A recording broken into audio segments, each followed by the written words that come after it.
بسم اللہ الرحمن الرحیم۔ آپ سب امید خیریت سے ہوں گے۔ ہم کاشان بصیرت کے یوٹیوب چینل پہ بیٹھ گئے ہیں سب آ کر قصص القرآن پڑھنے کے لیے، کیونکہ یہ وہی وقت ہے کہ جب ہم تسلی سے بیٹھ کے ریڈنگ کرتے ہیں۔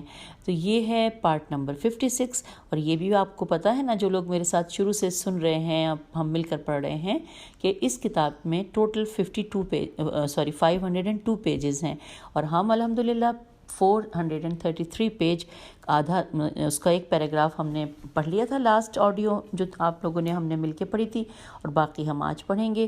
اس سے پہلے والی آڈیو میں ہم جنگ بدر کے حوالے سے معاملات کو، جو بھی تاریخی حقائق تھے وہ قرآن کے حوالے سے وہ پڑھ رہے تھے، اور اب آئیے ہم پڑھنے جا رہے ہیں۔ ہیڈنگ ہے جنگ احد کا پیش خیمہ، اور یہ ہے پارٹ 56 پیج نمبر 433۔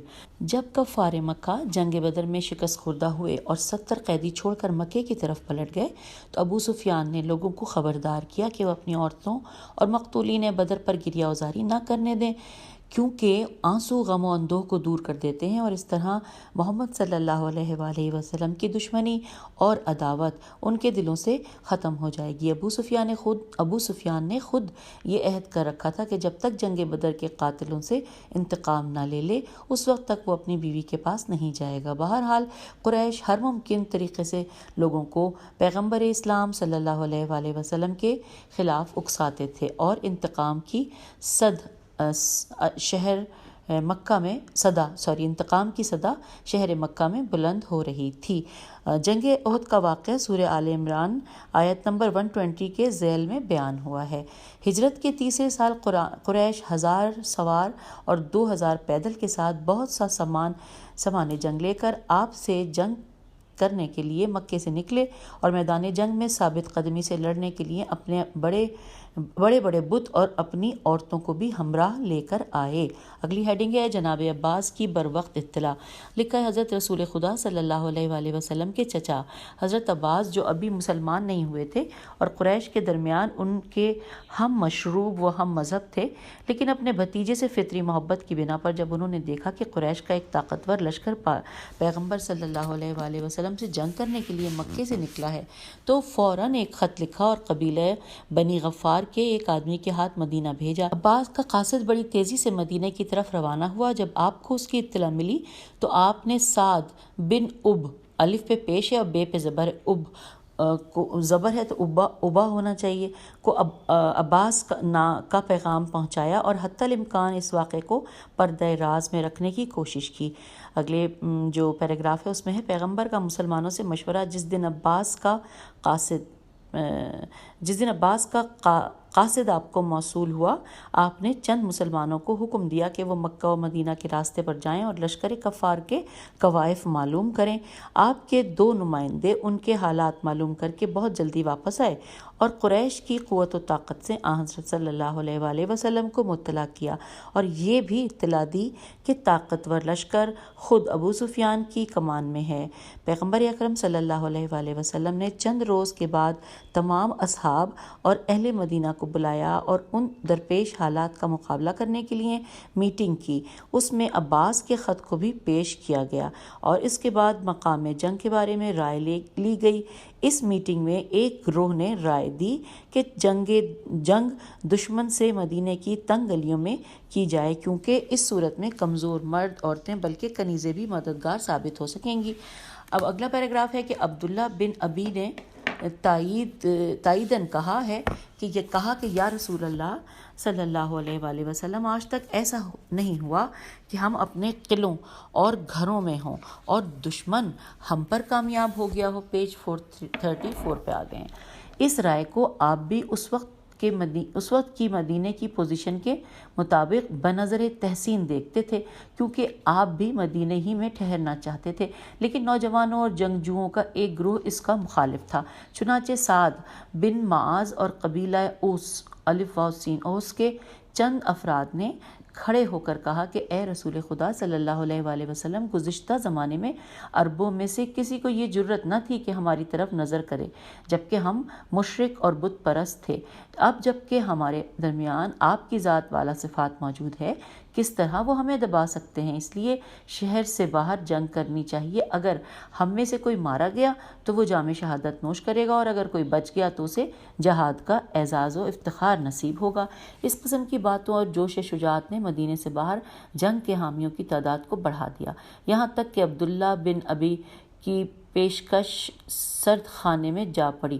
خود پیغمبر صلی اللہ علیہ وآلہ وسلم نے بھی اس مشورے کا احترام کیا اور مدینے سے باہر نکل کر جنگ کی طرفداروں کی رائے کو قبول فرما لیا، اور ایک صحابی کے ساتھ مقام جنگ کا انتخاب کرنے کے لیے شہر سے باہر تشریف لے گئے۔ آپ نے کوہ احد کا دامن لشکرگاہ کے لیے منتخب کیا، کیونکہ جنگی نقطۂ نظر سے یہ مقام زیادہ مناسب تھا۔ اب اگلی ہیڈنگ ہے مسلمانوں کی دفاعی تیاریاں۔ لکھا ہے جمعے کے دن آپ نے یہ مشورہ لیا اور نماز جمعہ خطبہ دیتے ہوئے آپ نے حمد و ثنا کے بعد مسلمانوں کو لشکر قریش کی آمد کی اطلاع دی اور فرمایا انورٹڈ کاما کہ تہہ دل سے جنگ کے لیے آمادہ ہو جاؤ اور پورے جذبے سے دشمن سے لڑو، تو خداوندہ قدوس تمہیں کامیابی و کامرانی سے ہمکنار کرے گا۔ اور اسی دن آپ 1000 افراد کے ساتھ لشکرگاہ کی طرف روانہ ہوئے۔ آپ خود لشکر کی کمان کر رہے تھے۔ مدینے سے نکلنے سے قبل آپ نے حکم دیا کہ لشکر کے 3 علم بنائے جائیں، جن میں ایک مہاجرین اور 2 انصار کے ہوں۔ انورٹڈ کاما یہاں کلوز ہو گیا ہے۔ آگے لکھا ہے کہ پیغمبر اکرم صلی اللہ علیہ وآلہ وسلم نے مدینہ اور احد کے درمیانی فاصلے کو پیادہ طے کیا اور سارے راستے لشکر کی دیکھ بھال کرتے رہے۔ خود لشکر کی صفوں کو منظم و مرتب رکھا تاکہ وہ ایک ہی سیدھی صف میں حرکت کریں۔ ان میں سے کچھ ایسے افراد کو دیکھا جو پہلی دفعہ آپ کو نظر پڑے۔ پوچھا کہ یہ لوگ کون ہیں؟ بتایا گیا کہ یہ عبداللہ بن ابی کے ساتھی ہیں، کچھ یہودی ہیں اور اس مناسبت سے مسلمانوں کی مدد کے لیے آئے ہیں۔ آپ نے فرمایا کہ مشرکین سے جنگ کرنے میں مشرکین سے مدد نہیں لی جا سکتی مگر یہ کہ یہ لوگ اسلام قبول کر لیں۔ یہودیوں نے اس شرط کو قبول نہ کیا اور سب مدینے کی طرف پلٹ آئے۔ یوں 1000 میں سے 300 افراد کم ہو گئے۔ لیکن مفسرین نے لکھا ہے کہ چونکہ عبداللہ بن الف پہ پیش ہے اور بے پہ زبر ہے، یہ وہی نام پھر دوبارہ آ گیا ہے۔ اب اسے کیسے پڑھیں؟ ابا پڑھیں؟ چلیں ٹھیک ہے۔ ابا کی رائے کو رد کیا گیا تھا، اس لیے وہ اثنائے راہ میں 300 سے زیادہ افراد کو لے کر مدینے کی طرف پلٹ آیا۔ صورت پیغمبر اکرم صلی اللہ علیہ وآلہ وسلم لشکر کی ضروری چھان بین، یعنی یہودیوں یا ابن ابی کیے ساتھیوں کے نکالنے کے بعد 700 افراد کو ہمراہ لے کر کوہ احد کے دامن میں پہنچ گئے۔ سامعین دیکھیں یہاں پہ کبھی ابن ابی لکھا ہے، کبھی اب لکھا ہے، بہرحال آپ سمجھ گئے تو آپ ساتھ ساتھ پڑھیے۔ اچھا، 700 افراد کو ہمراہ لے کر کوہ احد کے دامن میں پہنچ گئے اور نماز فجر کے بعد مسلمانوں کی صفوں کو آراستہ کیا۔ اب نیکسٹ پیراگراف ہے کہ عبداللہ بن جبیر کو 50 ماہر تیر اندازوں کے ساتھ پہاڑ کے درے پر تعینات کیا اور انہیں تاکید کی کہ وہ کسی صورت میں اپنی جگہ نہ چھوڑیں اور فوج کے پچھلے حصے کی حفاظت کریں، اور اس حد تک تاکید کی کہ اگر ہم دشمن کا مکے تک پیچھا کریں یا ہم شکست کھا جائیں اور دشمن ہمیں مدینے تک جانے پر مجبور کر دے، پھر بھی تم اپنا مورچہ نہ چھوڑنا۔ دوسری طرف سے ابو سفیان نے خالد بن ولید کو منتخب سپاہیوں کے ساتھ اس درے کی نگرانی پر مقرر کیا اور انہیں ہر حالت میں وہیں رہنے کا حکم دیا اور کہا کہ جب اسلامی لشکر اس درے سے ہٹ جائے تو فوراً لشکر اسلام پر پیچھے سے حملہ کر دو۔ ہم آ گئے پیج 435 پہ۔ اب یہاں پہ ہیڈنگ ہے آغاز جنگ۔ لکھا ہے دونوں لشکر ایک دوسرے کے آمنے سامنے جنگ کے لیے آمادہ ہو گئے اور یہ دونوں لشکر اپنے نوجوانوں کو ایک خاص انداز سے اکسا رہے تھے۔ ابو سفیان کعبے کے بتوں کے نام لے کر اور خوبصورت عورتوں کے ذریعے اپنے جنگی جوانوں کی توجہ مبذول کرا کے ان کو ذوق و شوق دلاتا تھا، جبکہ پیغمبر اسلام صلی اللہ علیہ وآلہ وسلم خدا کے اسم مبارک اور انعامات اعلیٰ کے حوالے سے مسلمانوں کو جنگ کی ترغیب دیتے تھے۔ اچانک مسلمانوں کی صدائے اللہ اکبر اللہ اکبر اللہ اکبر سے میدان اور دامن کوہ کی فضا گونج اٹھی، جبکہ میدان کی دوسری طرف قریش کی لڑکیاں نے دف اور سارنگی پر اشعار گا کر قریش کی جنگجو افراد کے احساسات کو ابھارتی رہیں۔ جنگ کے شروع ہوتے ہی مسلمانوں نے ایک شدید حملے سے لشکر قریش کے پرخچے اڑا دیے اور وہ حواس باختہ ہو کر بھاگ کھڑے ہوئے اور لشکر اسلام نے ان کا پیچھا کرنا شروع کر دیا۔ خالد بن ولید نے جب قریش کی یقینی شکست دیکھی تو اس نے چاہا کہ درے کے راستے نکل کر مسلمانوں پر پیچھے سے حملہ کرے، لیکن تیر اندازوں نے اسے پیچھے ہٹنے پر مجبور کر دیا۔ قریش کے قدم اکھڑتے دیکھ کر تازہ مسلمانوں کے ایک گروہ نے دشمن کو شکست خوردہ سمجھ کر مال غنیمت جمع کرنے کے لیے اچانک اپنی پوزیشن چھوڑ دی۔ ان کی دیکھا دیکھی درے پر تعینات تیر اندازوں نے بھی اپنا مورچہ چھوڑ دیا۔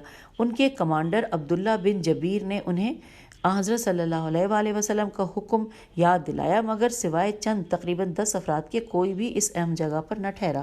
پیغمبر اکرم صلی اللہ علیہ وآلہ وسلم کی مخالفت کا نتیجہ یہ ہوا کہ خالد بن ولید نے درہ خالی دیکھ کر بڑی تیزی سے عبداللہ بن جبیر پر حملہ کیا اور اسے اس کے ساتھیوں سمیت قتل کر دیا۔ اس کے بعد انہوں نے پیچھے سے مسلمانوں پر حملہ کر دیا۔ اچانک مسلمانوں نے ہر طرف چمکدار تلواروں کی تیز دھاروں کو اپنے سروں پر دیکھا تو حواس باختہ ہو گئے اور اپنے آپ کو منظم نہ رکھ سکے۔ قریش کے بگوڑوں نے جب یہ صورتحال دیکھی تو وہ بھی پلٹ آئے اور مسلمانوں کو چاروں طرف سے گھیر لیا۔ اسی موقع پر لشکر اسلام کے بہادر افسر سید الشہداء حضرت حمزہ نے دوسرے مسلمانوں کے ساتھ جام شہادت نوش کیا۔ سوائے چند شمع رسالت کے پروانوں کے اور بقیہ مسلمانوں نے وحشت زدہ ہو کر میدان کو دشمن کے حوالے کر دیا۔ اس خطرناک جنگ میں جس نے سب سے زیادہ فداکاری کا مظاہرہ کیا اور پیغمبر اکرم صلی اللہ علیہ وآلہ وسلم پر ہونے والے دشمن کے ہر حملے کا دفاع کیا، وہ حضرت علی بن ابی طالب علیہ السلام تھے۔ حضرت علی علیہ السلام بڑی جرأت اور بڑے حوصلے سے جنگ کر رہے تھے، یہاں تک کہ آپ کی تلوار ٹوٹ گئی اور پیغمبر اکرم صلی اللہ علیہ وآلہ وسلم نے اپنی تلوار آپ کو عنایت فرمائی جو ذوالفقار کے نام سے مشہور ہے۔ بالآخر آپ ایک مورچے میں ٹھہر گئے اور حضرت علی علیہ السلام مسلسل آپ کا دفاع کرتے رہے، یہاں تک کہ بعض مورخین کی تحقیق کے مطابق حضرت علی علیہ السلام کے جسم پر 60 کاری زخم آئے، اور اسی موقع پر قاصد وحی نے پیغمبر اکرم صلی اللہ علیہ وآلہ وسلم سے عرض کیا کہ اے محمد، یہ ہے مواسات و معاونت کا حق۔ آپ صلی اللہ علیہ وآلہ وسلم نے فرمایا، ایسا کیوں نہ ہو کہ علی مجھ سے ہے، اور ایسا کیوں نہ ہو کیونکہ علی مجھ سے ہے اور میں علی سے ہوں۔ تو جبرائیل علیہ السلام نے اضافہ کیا کہ میں تم دونوں سے ہوں۔ تو یوں ہم نے پیج 435 مکمل کیا۔ پیج 436 پہ آ گئے۔ یہاں لکھا ہے امام صادق علیہ السلام ارشاد فرماتے ہیں، اللہم صلی علی محمد وعلی محمد، کے پیغمبر اکرم صلی اللہ علیہ وآلہ وسلم نے قاصد وحی کو آسمان میں یہ کہتے ہوئے دیکھا کہ لا سیف الا ذوالفقار ولا فتح الا علی، کہ ذوالفقار کے علاوہ کوئی تلوار نہیں اور علی کے سوا کوئی جوان مرد نہیں۔ اس اثنا میں یہ آواز بلند ہوئی کہ محمد قتل ہو گئے۔ یہ آواز قضائے عالم میں گونج اٹھی۔ اس آواز سے جتنا بت پرستوں کے جذبات پر مثبت اثر پیدا ہوا، اتنا ہی مسلمانوں میں عجیب اضطراب پیدا ہو گیا۔ چنانچہ ایک گروہ کے ہاتھ پاؤں جواب دے گئے اور وہ بڑی تیزی سے میدان جنگ سے نکل گئے، یہاں تک کہ ان میں سے بعض نے سوچا کہ پیغمبر شہید ہو گئے ہیں، لہٰذا اسلام ہی کو خیر بات کہہ دیا جائے اور بت پرستوں کے سرداروں سے امان طلب کر لی جائے۔ لیکن ان کے مقابلے میں فداکاروں اور جانثاروں کی بھی ایک قلیل جماعت تھی، جن میں حضرت علی علیہ السلام، ابو دجانہ اور طلحہ جیسے بہادر لوگ موجود تھے، جو باقی لوگوں کو پامردی اور استقامت کی دعوت دے رہے تھے۔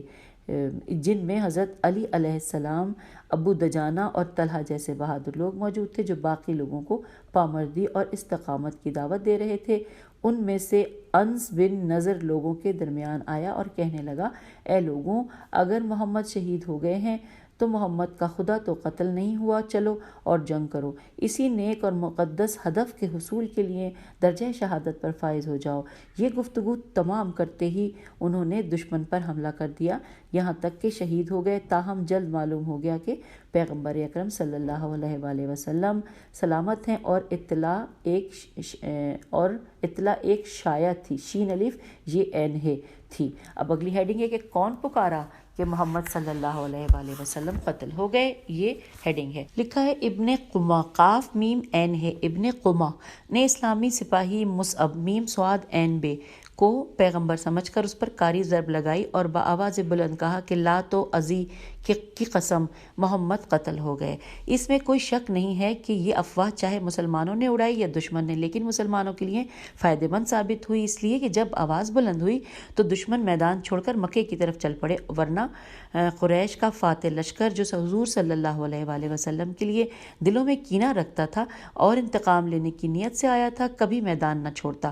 قریش کے 5000 افراد پر مشتمل لشکر نے میدان جنگ میں مسلمانوں کی کامیابی کے بعد ایک رات بھی صبح تک وہاں نہ گزاری اور اسی وقت مکے کی طرف چل پڑے۔ اب آئیے نیکسٹ پیراگراف میں لکھا ہے، پیغمبر صلی اللہ علیہ وآلہ وسلم کی شہادت کی خبر نے بعض مسلمانوں میں اضطراب و پریشانی پیدا کر دی۔ جو مسلمان اب تک میدان کارزار میں موجود تھے، انہوں نے اس خیال سے کہ دوسرے مسلمان پر پراگندہ نہ ہوں، حضرت صلی اللہ علیہ وآلہ وسلم کو پہاڑ کے اوپر لے گئے تاکہ مسلمانوں کو پتہ چل جائے کہ آپ بقید حیات ہیں۔ یہ دیکھ کر بھگوڑے واپس آ گئے اور حضرت صلی اللہ علیہ وآلہ وسلم کے گرد پروانوں کی طرح جمع ہو گئے۔ آپ نے ان کو ملامت و سرزنش کی کہ تم نے ان خطرناک حالات میں کیوں فرار کیا؟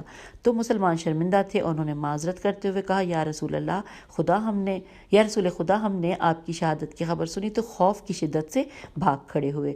اچھا، اب آگے نیکسٹ پیراگراف میں لکھا ہے کہ مفسر عظیم مرحوم طبرسی ابو القاسم بلخی نے نقل کرتے ہیں کہ جنگ احد کے دن پیغمبر صلی اللہ علیہ وآلہ وسلم کے علاوہ سوائے 13 افراد کے تمام بھاگ گئے تھے، اور ان 13 میں سے 8 انصار اور 5 مہاجر تھے، جن میں سے حضرت علی علیہ السلام اور طلحہ کے علاوہ باقی ناموں میں اختلاف ہے۔ البتہ دونوں کے بارے میں تمام مورخین کا اتفاق ہے کہ انہوں نے فرار نہیں کیا۔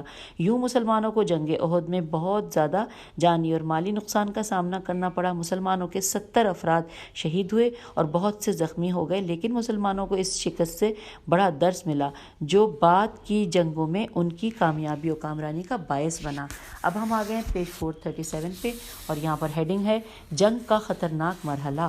لکھا ہے، جنگ احد کے اختتام پر مشرکین کا فتح یاب لشکر بڑی تیزی کے ساتھ مکہ پلٹ گیا، لیکن راستے میں انہیں یہ فکر دامنگیر ہوئی کہ انہوں نے اپنی کامیابی کو ناقص کیوں چھوڑ دیا۔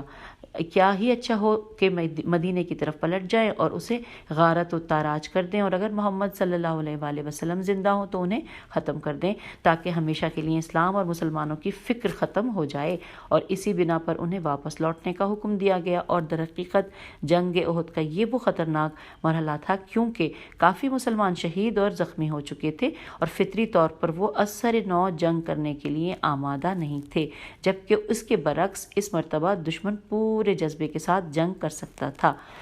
یہ اطلاع پیغمبر اکرم صلی اللہ علیہ وآلہ وسلم کو پہنچی تو آپ نے فوراً حکم دیا کہ جنگ احد میں شریک ہونے والا لشکر دوسری جنگ کے لیے تیار ہو جائے۔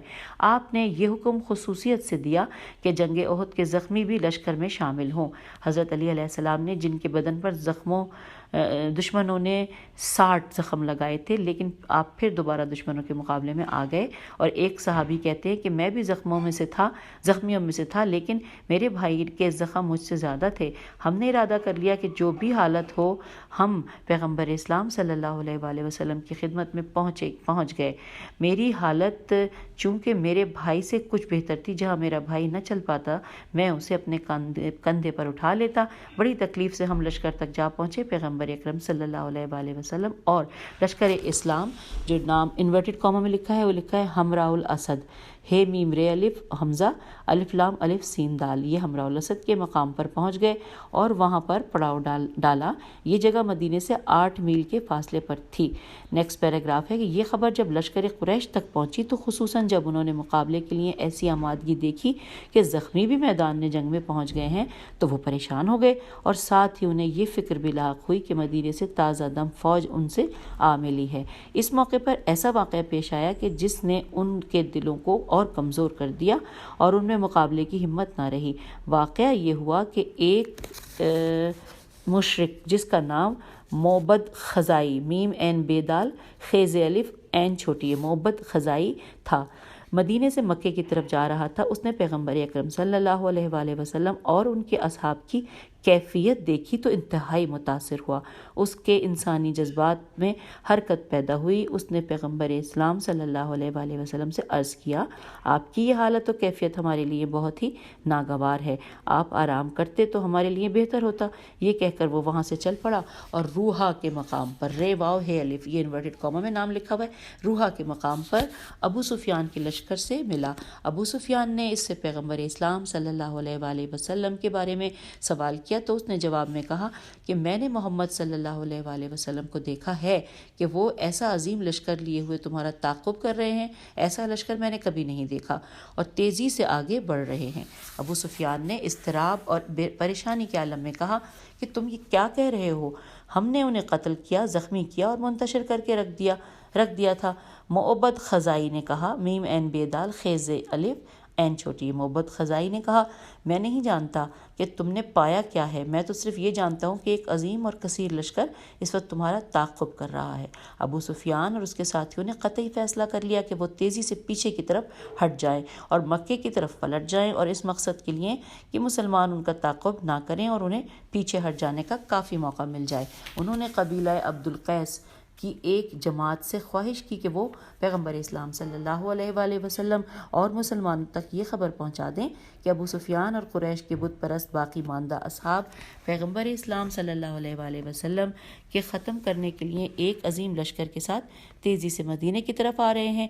یہ جماعت گندم خریدنے کے لیے مدینے جا رہی تھی۔ جب یہ اطلاع پیغمبر اسلام صلی اللہ علیہ وآلہ وسلم اور مسلمانوں تک پہنچی تو انہوں نے کہا کہ حسبنا اللہ و نعم الوکیل، کہ خدا ہمارے لیے کافی ہے اور وہ ہمارا بہترین حامی و مدافع ہے۔ انہوں نے بہت انتظار کیا لیکن دشمن کے لشکر کی کوئی خبر نہ ہوئی، لہٰذا 3 روز توقف کے بعد وہ مدینے کی طرف لوٹ گئے۔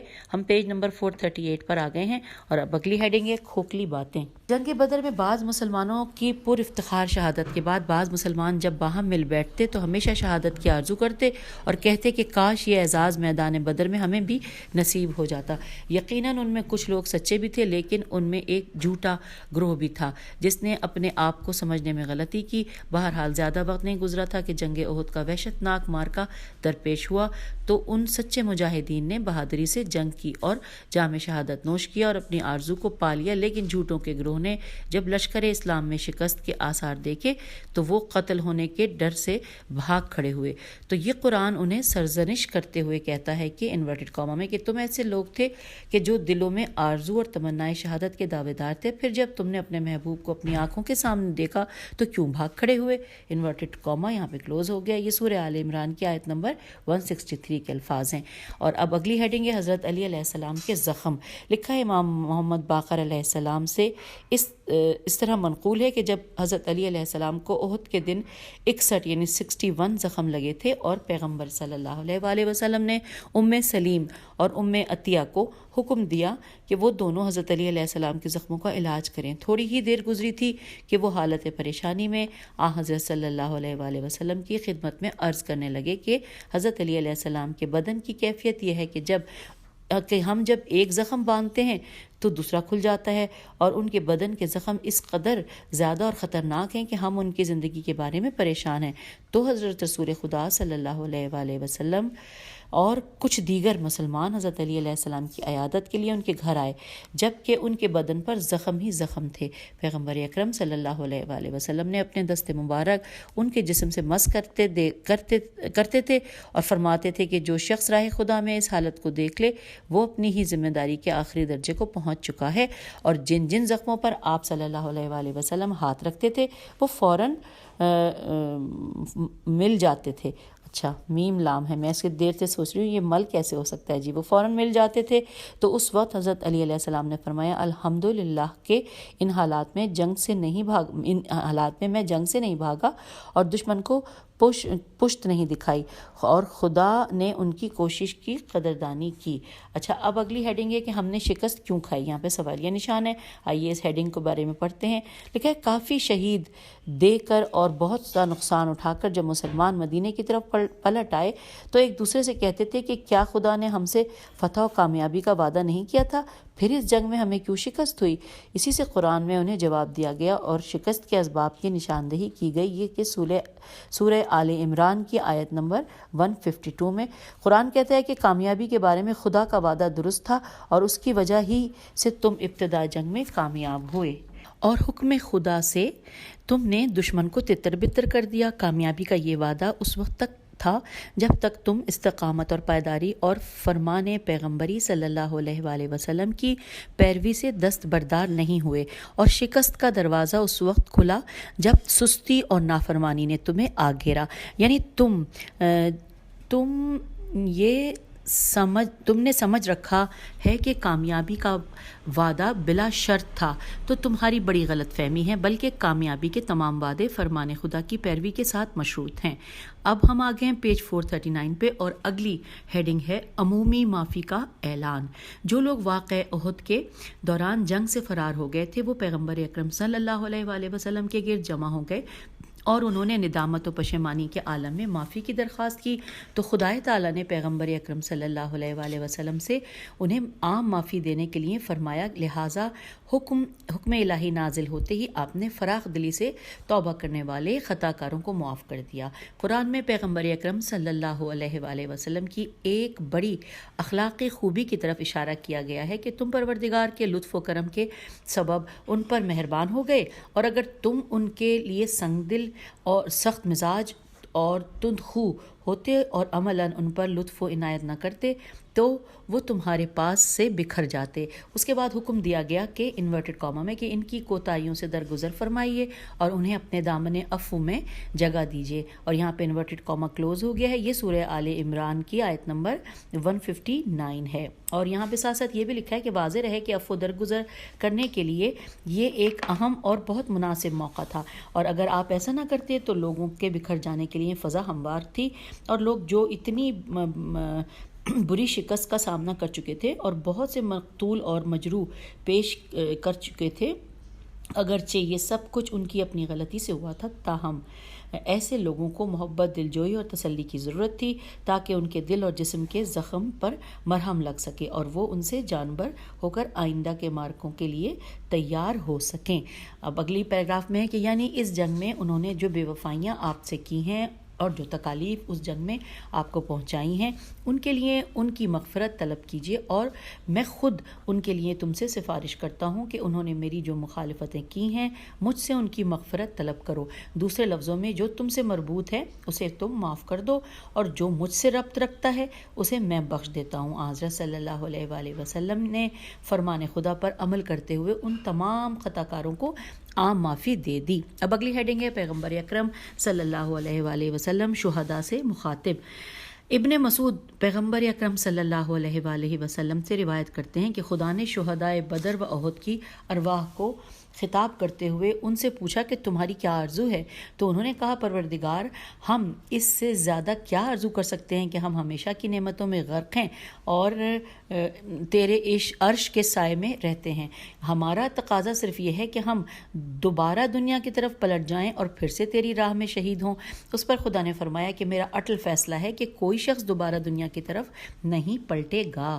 اچھا، انہوں نے عرض کیا کہ جب ایسا ہی ہے تو ہماری تمنا ہے کہ ہمارے پیغمبر اسلام کو ہمارا سلام پہنچا دیں، ہماری حالت ہمارے پسماندگان کو بتا دیں اور انہیں ہماری حالت کی بشارت دیں تاکہ ہمارے بارے میں انہیں کسی قسم کی پریشانی نہ ہو۔